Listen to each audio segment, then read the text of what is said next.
और एक बच्चे को घसीट करके ज़मीन में पटक करके पुलिस के सामने उस जुआ बच्चे की हत्या करने का काम किया गया। पुलिस दूर दूर तक कहीं दिखाई नहीं पड़ती है कि कोई एक्टिविटी करने का काम अपराधियों को भय दिखाने के लिए। लेकिन पुलिस को, प्रशासन को, सरकार को चिंता करना चाहिए कि वहाँ पर बार चलाने की अनुमति कैसे मिली उनको। जिस प्रकार से पुलिस की मौजूदगी में 2 युवाओं पर चापड़ से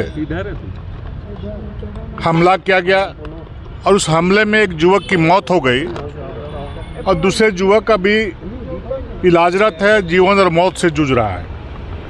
वो कलकत्ता में भर्ती है और हम सबों को ये आश्चर्य है कि वहाँ पर पुलिस मौजूद थी।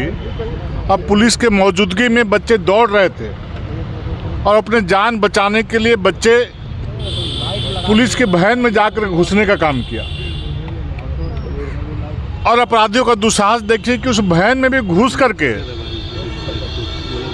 उन बच्चों पर चापड़ से हमला करने का काम किया गया और एक बच्चे को घसीट करके ज़मीन में पटक करके पुलिस के सामने उस जुआ बच्चे की हत्या करने का काम किया गया और दूसरे को अधमरा की स्थिति में वहाँ पर ज़मीन पर छोड़ दिया।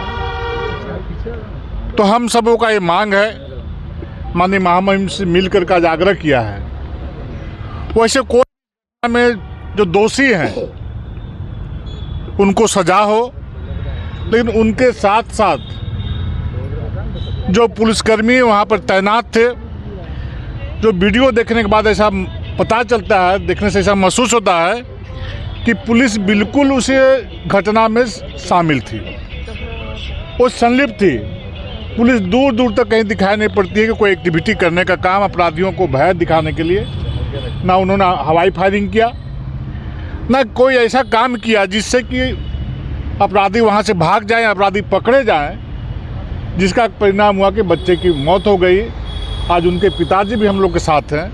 आज महामहिम राज्यपाल जी से हम लोगों ने आग्रह किया है कि चूंकि पुलिस वहाँ पर संलिप्त है और राज्य की किसी एजेंसी पर झारखंड की जनता को भरोसा और विश्वास नहीं है, क्योंकि यदि सीआईडी से जांच कराने की बात इन्होंने किया है सरकार ने, राज्य सरकार ने, तो सीआईडी भी पुलिसकर्मी ही होते हैं। सीआईडी के लोग, उनसे निष्पक्ष जांच की, चाहे उचित जांच का हम अपेक्षा नहीं रख सकते हैं। इसलिए हम लोगों ने आग्रह किया है कि इस घटना की जांच सीबीआई से कराने का कष्ट किया जाए और पुलिसकर्मियों पर भी, जो दोषी पुलिसकर्मी जो वहाँ पर तैनात थे, उन पर भी एफआईआर करके उनको जेल भेजा जाए। सर, लेकिन बार संचालक जो है उनकी गिरफ्तारी हुई है, उनको मेन यदि पुलिस को संदेह है कि बार के संचालक दोषी हैं तो इन्वेस्टिगेशन में आ जाएगा, तो दोषी है तो उनमें भी कार्रवाई होगी। लेकिन पुलिस को, प्रशासन को, सरकार को चिंता करना चाहिए कि वहाँ पर बार चलाने की अनुमति कैसे मिली उनको, किसने दिया। उनके कागजातों की जांच करनी चाहिए कि कागजात सही हैं अथवा गलत हैं। इन्वेस्टिगेशन का विषय है। जो भी दोषी है, इतनी बड़ी घटना घटी है कि झारखंड की जनता हतप्रभ है कि जो हमारे रक्षक हो सकते हैं उनके सामने ही इतनी बड़ी घटना को अंजाम दे करके अपराधी ने घटित करने का काम किया। इस घटना के बारे में बोले, बेटे की जिस तरह से हत्या की गई है, उसमें जो हत्यारे हैं उनको कड़ी से कड़ी सजा दी जाए और जो प्रशासन के 5 अधिकारी थे उन पर भी कानूनी कार्रवाई का 302 के धारा के जो मृत्युदंड होता है उन पर दिया जाए। क्या कहना है? कैसे ये घटना होने के बाद प्रशासन की ओर से आपको सहयोग मिला? कुछ प्रशासन का अभी कोई सहयोग नहीं मिला। क्रिमिनल घूमे भाग रहे हैं, पकड़ाए नहीं है अभी तक। 2-3 पकड़ाए, मेन जो क्रिमिनल वो पकड़ाया नहीं है। ये कैसे? डेली आश्वासन दिया जा रहा है, पकड़ा रहा। पहले से कोई रंजिश थी? कोई रंजिश नहीं।